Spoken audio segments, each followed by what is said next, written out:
Hello everyone, Nick here, and welcome to my reaction to Doctor Who Season 2.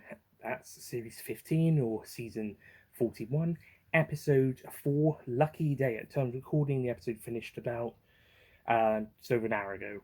But we did pause it to do some washing up because we were watching some dinner.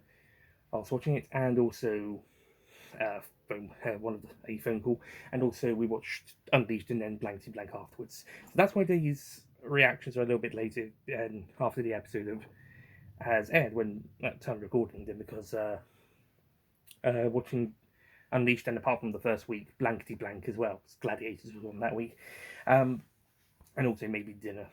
But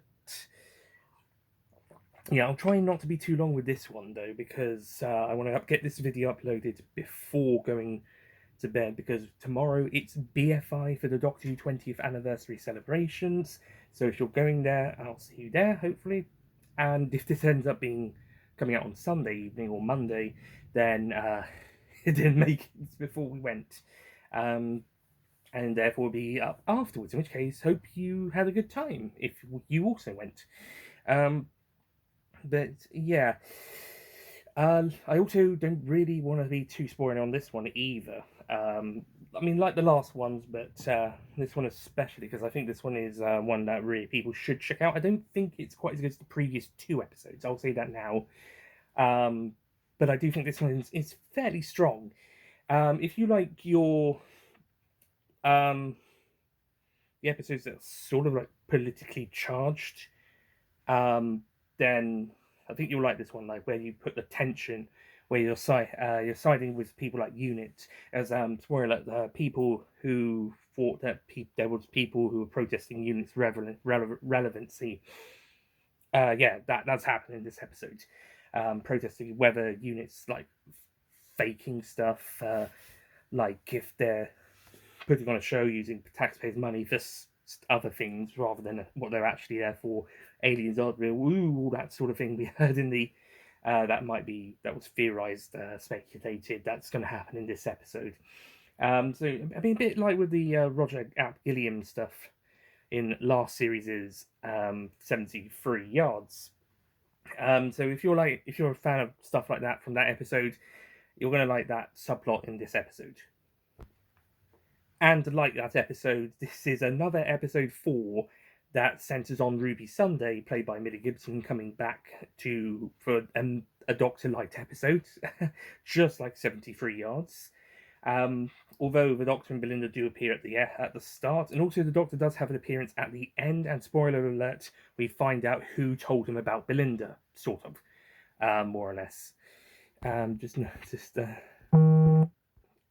Turning off the notifications. So sorry about that. But then no more interruptions, hopefully, unless it's physical. But yeah, I won't go too much into spoilers, but let's just say that quite a few people are probably very correct with their speculatives regarding the people's responses to UNIT, thinking they might be fake, or that they're using taxpayers' money for other things besides defense.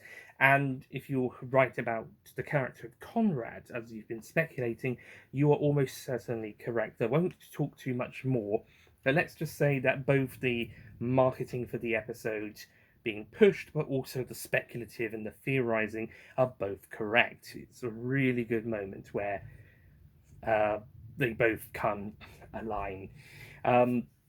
Yeah, this is. I said I wasn't going to be too spoilery for this one. I said that I can do that in the review.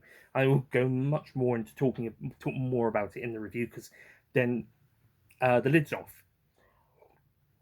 Whilst here, I mean, the spoiler lid is somewhat open, but I try not to be too much in these reactions. And then when we go to the reviews, spoiler lid is off. And then if it's like, especially if they're like later in the week at least, or relatively soon, and then later on, lid is blown off, and then even much further into the future, it's like the regeneration reviews or the retroactives or the retrospectives.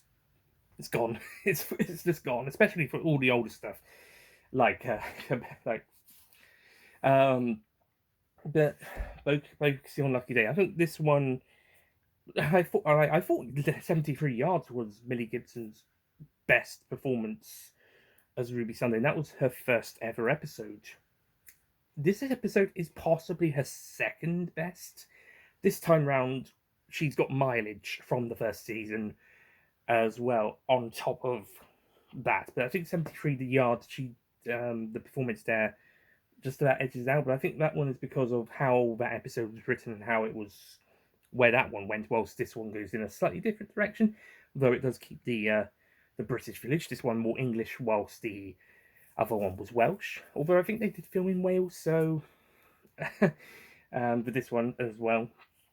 Yeah, these first four episodes, as I've mentioned before, have very similar things to the previous series, or very similar what they're about. Like campy sci-fi story in the first one, story about the gods in a historical period setting in the second, um, scary, futuristic, mostly hard science, maybe a bit of fantasy on in this series one, but tension building, scary, or maybe okay, it was more scary this series. Tension building sci-fi episode on a desolate planet, and then episode 4 is the Ruby Sunday focused episode where they go to a British village. In both cases, filmed in Wales. Although one's Welsh and one's English in the story, and it features Ruby in a difficult situation as a character. However, I think next episode is going to divert from what Dot and Bubble did, so um, which is also a good thing. Like I like the similarities between episodes 1 to 4 of both these two seasons, but I'm also looking forward to the differences. 5 and 6 are going to be 7 and 8. We'll see. 7 and 8 could go either way, to be honest. But yeah, this is a really great episode building. It was nice seeing Ruby and Conrad interacting, getting together, sort of like boyfriend girlfriend relationship, as well as also having a great scene with the Doctor and Ruby set during season 1. Apparently set after the Devil's Call, whilst they've met the Beatles. As we go through the episode, we're going to have a bit more of that political tension of the people campaigning about against units, and Trinity Wells is back and liking the giggle. Although that one is because of the Toymaker's influence, but in this case's episode, she's like seems to be leaning towards that more right wing um, newsreader sort of angle situation, sort of little bit more biased, bit like with J. Jonah Jameson in the Spider-Man Far From Home and No Way Home films. Not so much like right wing in his case, but like anti-Spider-Man agenda in his case. I suppose the Ultimate Spider-Man TV series as well. I mean, J. Jonah Jameson in general, but specifically those ones because of the TV big screen or internet video aspect of it, rather than just editor of the newspaper, the Daily Bugle, in Ultimate Spider-Man and Spider-Man films and Far From Home and No Way Home. He is like on TV or on internet video. So I draw those parallels. So Trinity Wells is actually looking at good in this series, a bit like how they did Kate in both The Giggle and 73 Yards, where when she had the Z-Tech off, her arm going all right wing as well, and also 73 Yards abandoning Ruby. So new viewers of Kate who probably didn't see Power of the Doctor may not have a great opinion of her until Legend of Ruby Sunday, and I think Trinity Wells, due to haven't seen RTD Era 1, are probably going to have the same thing until the next time she appears, and she is either back to how she was back in the previous series, or just not like how she is in this episode and The Giggle. We'll see how it is. That or Russell wants to, Pete Matee in this episode's case wants to go down that angle with her character there. And yeah, the second and third acts of this story, ooh, yeah, they go on that kind of political edge, and also there's a scene at the end with the Doctor where he does basically rant to Conrad about people like him basically ruining the lives of the everyday folk, which is also directed towards uh, some people. I don't want to talk too much about Conrad as a character here because I'm going to save that for the review. But let's just say that is something I think, yeah, that needed to be getting out of the system, and totally agree with it. With the Doctor's case, although it, it may not be shared by everybody, since Mrs. Flood has probably her best appearance of this particular series so far. I mean, like I said, last week's one was the strongest of the first three, but this one, ooh, now we're getting some. Well, if last week one was hinting that she knows more about what she's letting on, obviously, continuing that, this one is like pointing more into the like she's up to something direction that the season one finale was pointing towards. And yeah, all in all, this episode was really great. Really uh, good with the tension building, and great with playing with the emotions throughout the story. And I think, yeah, it's really good. Again, I'm going to go more into detail in the review because then I can let them loose with spoilers and story description, and also I have a bit more rest of time tonight. I will say this though, excluding the box set trailers slash shorts for the collection, Blu-rays, and the stuff for Tales from the TARDIS of Pete Matigue's free. Oh, I think he's also did the Kablam novelization. Out of his 3 TV scripts so far, that's Kablam, Praxeus, and this episode.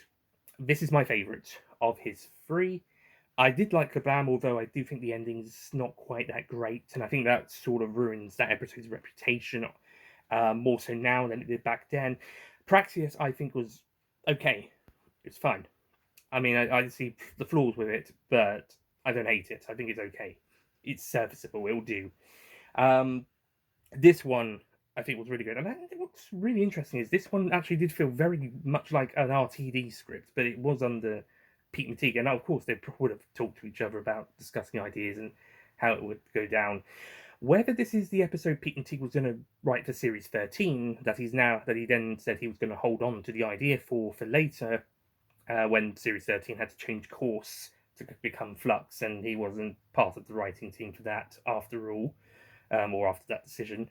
Whether this is the idea he was going to do, or whether should season 3 get commissioned, or season 4, or season 5, and after doing this episode, if Russ wanted him to do this type of episode, as well as also maybe test the waters for how they'll do War Between the Land and the Sea later on in the year or next year, whenever it airs. Then maybe if season 3, 4, 5 get commissioned, maybe Pete will do that episode for then, or maybe he adapted it for a collection box set on a smaller level. I think this episode definitely feels like one that he was asked to write rather than an idea he was saving for later. But then he was still allowed to play with. After being given this idea, he was still allowed to play with it. But it wasn't like maybe the one he was saving, or even an original one, perhaps. But maybe for for season 3, series 16, or later, if they get commissioned, then maybe, yeah. Maybe we'll see those. There was some speculations he was being perhaps touted to be the successor showrunner after RTD, that RTD was, I don't want to say groomed, because that sounds like either you're talking about grooming in the not good way, or you're talking about brushing a dog. More like apprenticing sort of a situation, like mentoring, perhaps. We'll see. I mean, if season 3, 4, 5 get commissioned, that might still be under RTD anyways, but who knows? The future at this point in time is uncertain. But what is for certain is that this episode is really good, and it continues season 2's streak of bangers. Maybe not like an absolute banger, but definitely really good episode. And, this is probably the best run of episodes we've had for some time. I think. I mean, I know I have liked episodes in a row that I have like. There are ones in a row that I've liked. Also, yeah, that's good, but that's great. That's awesome. That's all. Yeah, that's all right. That's meh, but I don't hate it. It's right. These 4 5 if you count Joy to the World. For me anyway. Not everybody's not everybody's too fond of that one, but these last 4 for me have been very good. And I mean, there was a bit of a jump in quality from Robot Revolution to Lux, and then we've just kind of been keeping that momentum. Maybe a little bit less for this one, but still kind of the momentum's been kept going. So hopefully, if the next 4 weeks, as I've been saying before, if the rest of the series carries on like this, we probably have the best season since, if not Series 10, and maybe Series 5, even Series 4, perhaps, depending how good it gets. At the moment, it's definitely the best series since Series 10. So yeah. That's it I've got to say for tonight, except thank you for watching this bit more quick-paced reaction, because again, I don't have the huge amount of time, and I don't want to go too spoilery right now. I'll come back to that with the review later in the week. I did say I was hoping to help out at a show. I'm not quite sure about that yet, but I am hoping to go and see it. So depending on what the plan is, I might get the review out slightly earlier. I might get it slightly later than the last few have been. But I might also, but if that is the case, then I'll also watch. I'll probably be able to see episode 5 on broadcast and then do the reaction Saturday night, Sunday, or record it Saturday and then upload it either Saturday night or on Sunday. Yeah, if I am helping the show, then I'll just have to try and find some time to do the review for Lucky Day here, and then Story in the Engine's reaction might be a little bit delayed as well. But we'll see. I'll tell you how it goes when we get to those. In the meantime, thank you for watching, and I'll see you guys next time. Goodbye.